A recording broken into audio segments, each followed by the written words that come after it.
warrior for a reason. It's your calling.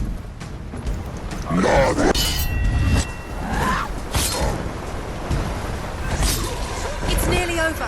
Finish it.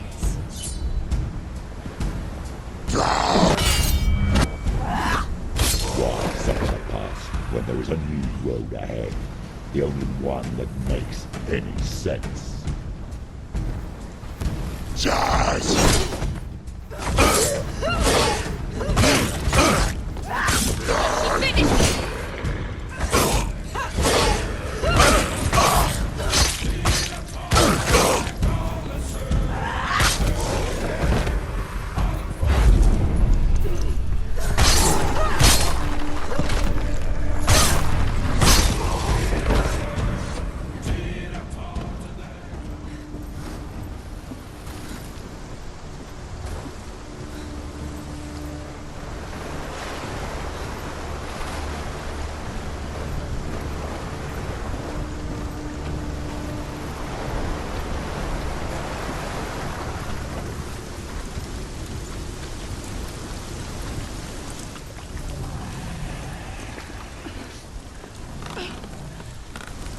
Every gate you open into darkness brings another change.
The journey to Helheim is never a straight one. Each must find their own path. Align yourself to its secrets, and you will find yours. However you come to the gold-covered bridge that leads to Hell, you may find it guarded by a giantess. She will ask your name. She will ask your lineage. She will ask your business. The Northmen tell of the warrior woman Brynhild, who leapt into fire and rode to Hell and is challenged by the giantess.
Oh, Senua.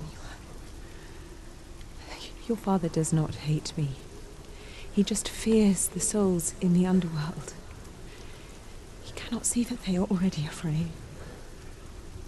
But I am their healer, and I must answer their cries for help, even if it displeases him.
Hela possesses large dwelling places in Helheim.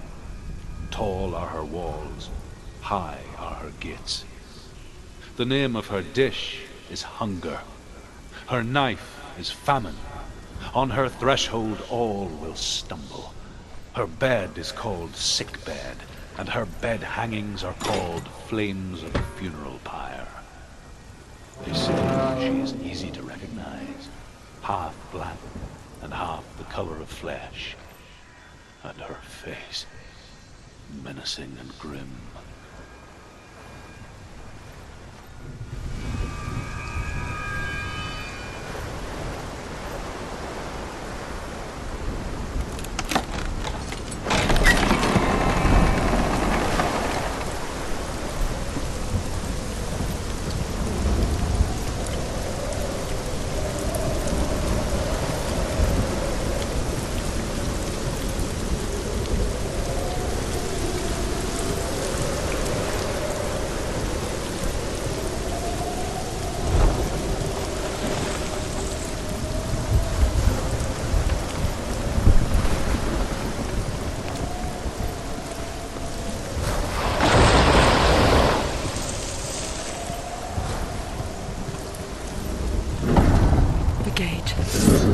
It's opening.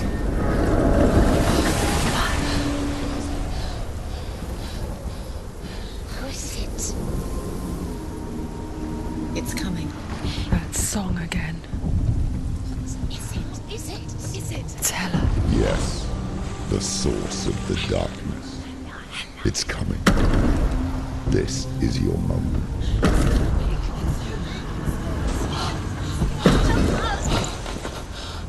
I'm sorry.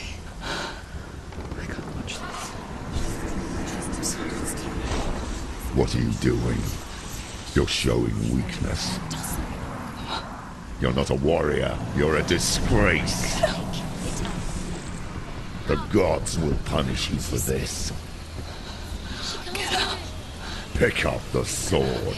Pick it up. Fight the darkness. Fight it. Get up. Get up. Get up and fight.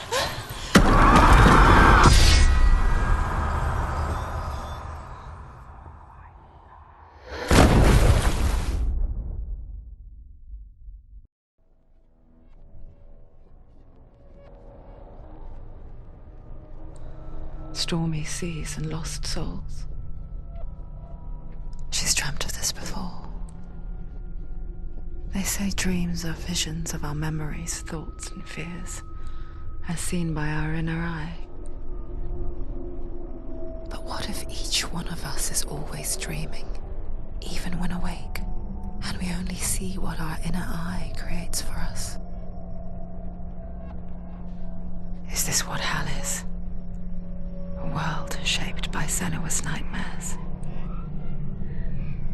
Maybe that's why people feared seeing the world through her eyes. Because if you believe that Senua's reality is twisted, you must accept that yours might be too. You failed the gods. You're pathetic. Rotten. Cursed. What were you thinking? Did you really think you could win? How stupid can you be? So stupid. Everyone hates her. She's cursed. The shadow hates. Look at you. A warrior. Worthless. Weak. Pathetic. Go on. Feel sorry for yourself, because there's no one left to do that for you. Everywhere. You failed. What's that? Take it. If you're too much of a coward to fight, then end the suffering. Broken and lost. Just like your sword. Come on. Dare.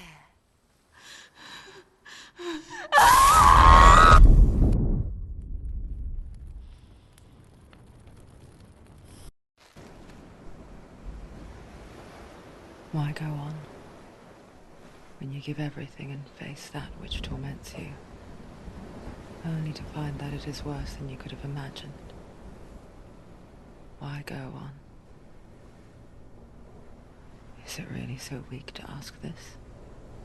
Or are we just so afraid of the honest answer that we do not dare pose the question?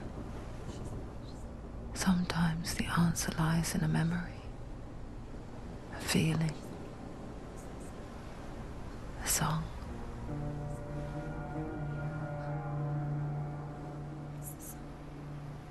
It's not real. It's a trick. It's not real. It's real. Listen to it. She can Don't give up. Dillian, it's Not like this. It's not real. It is real. It's a trick. Don't trust it. Maybe you're already dead. Who are you? Do you still believe in me, Senua? No, it's Enough. It's a trick. She knows it's a trick. He's already dead. He can't be here. It's impossible. Dillian. Come to me. Please.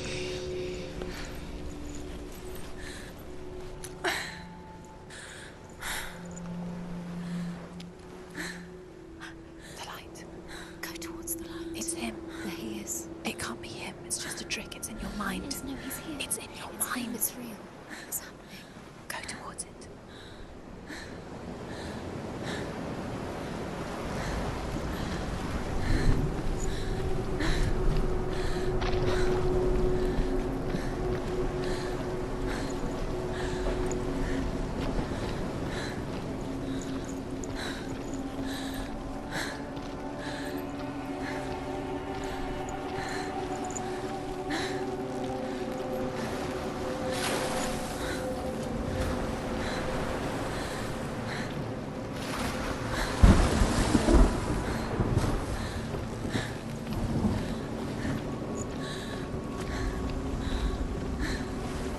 There it is. You're imagining things. It's dead. He's gone. You were too slow. How could you? Keep going. How could you? Keep going. Ignore the pain. I told you it was the trick you. I told you. Where are you going? Up. See, there's nothing to follow. Come on.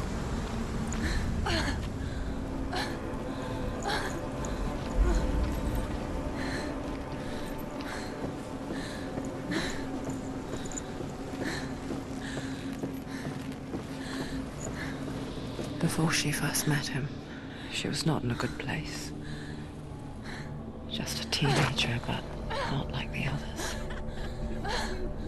Barely functioning, she rarely left the house.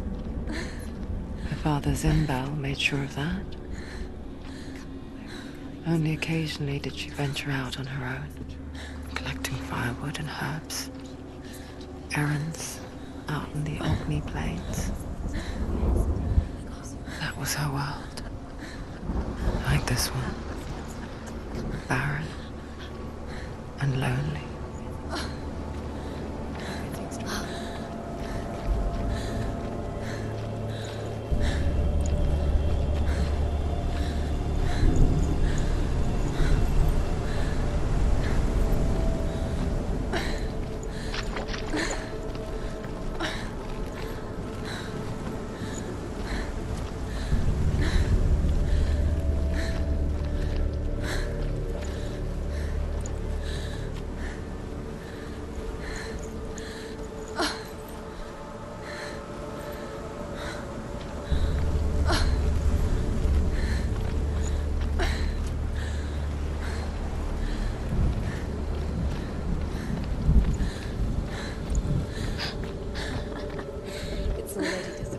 Nothing lives here, not even you. It's in your mind. You think you can see it, but it's in your mind. There he was, the lone figure of a boy. Saw play under the shade of a tree. She remembers the first time she saw him. He's there, under the tree. To her young eyes, he moved as if dancing, and the world danced with him. The gloom lifted, and for the first time in years she felt a ray of hope. His father's hall was built around a great tree, and one day Odin comes and thrusts a sword into the tree, a gift to whomever can release it. Many try, but the sword only comes out at Sigmund's touch. His brother, King Sigurd, wants it, but Sigmund refuses it. So King Sigurd. They're met with harmony, not a warm welcome. King Sigurd captures Sigmund and his brothers, steals his coveted sword, and readies them for execution.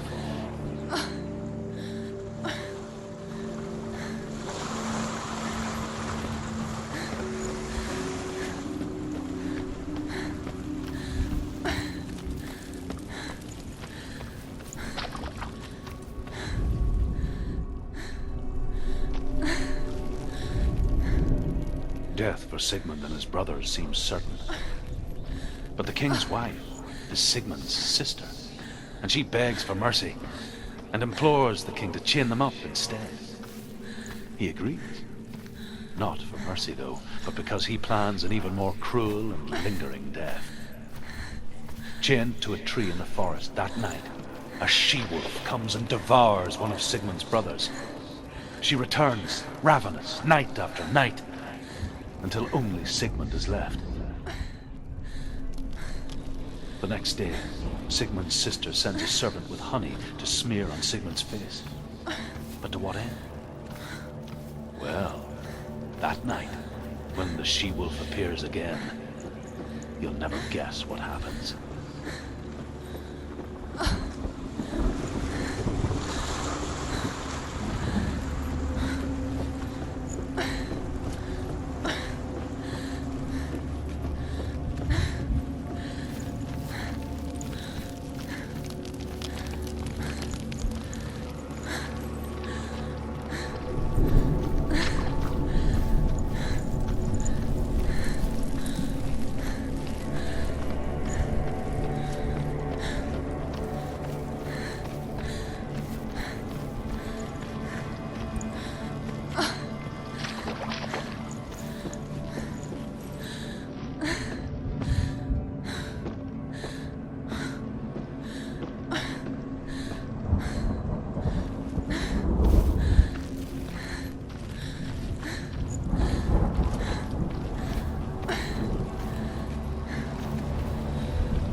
she-wolf licks the sweet honey from Sigmund's face. He bites the wolf's tongue. The she-wolf pulls away, but Sigmund holds on. The chains break, and he is free. After his escape, Sigmund lives like us, hidden in the forest. His enemy, King Siggeir, believing him dead, as his sister plots revenge. And for vengeance to succeed, even the great Sigmund needs him. So she sends her sons to him. But their blood is weak and corrupted, and they're put to death by Sigmund. So his sister hatches a new plan, one that is cold of heart and pure of blood.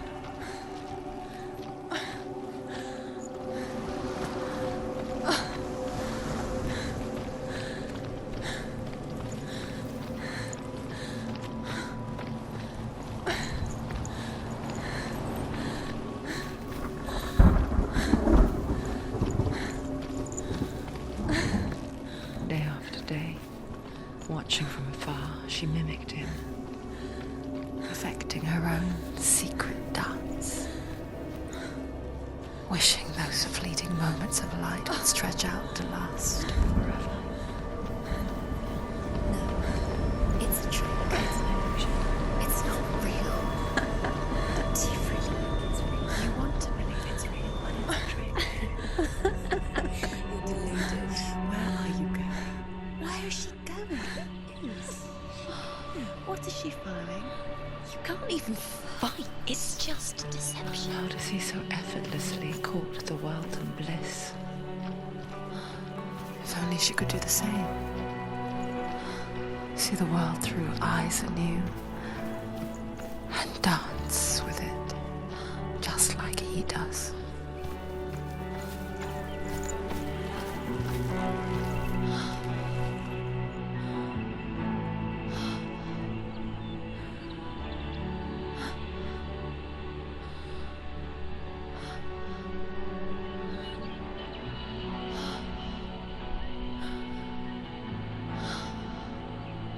What's your name? Senua. I haven't seen you before. I don't leave home much. Oh, Zenua's daughter. I have to go. Wait. Who taught you to fight like that? No one. No one. Well, I watched you, and You learned all of that from watching me? You should become a warrior, you know. me? I'm Dillian. I'm here for the warrior trials. Just come and watch. And bring your sword. You can't put it into words. That moment when you look into the eyes of the one who is supposed to reassure you, make you feel safe. It only takes an instant. Fear swallows you before you have a chance to make sense of it. And darkness becomes a part of who you are. You killed him. But her world changed the day the Northmen took him from her. Senua knows that there's no going back to how things were. That there's nothing to go back to at all. Stay still, stay quiet, hide, don't tell her. Their gods can see into your mind. They will use this power to destroy you. They won't stop me. I can still feel him. Whatever's left of him, they will never let him go. I'm not gonna let him rot here. You're the one rotting here. Leave me alone. You will die here. No. And all your suffering will have been for nothing. Shut up!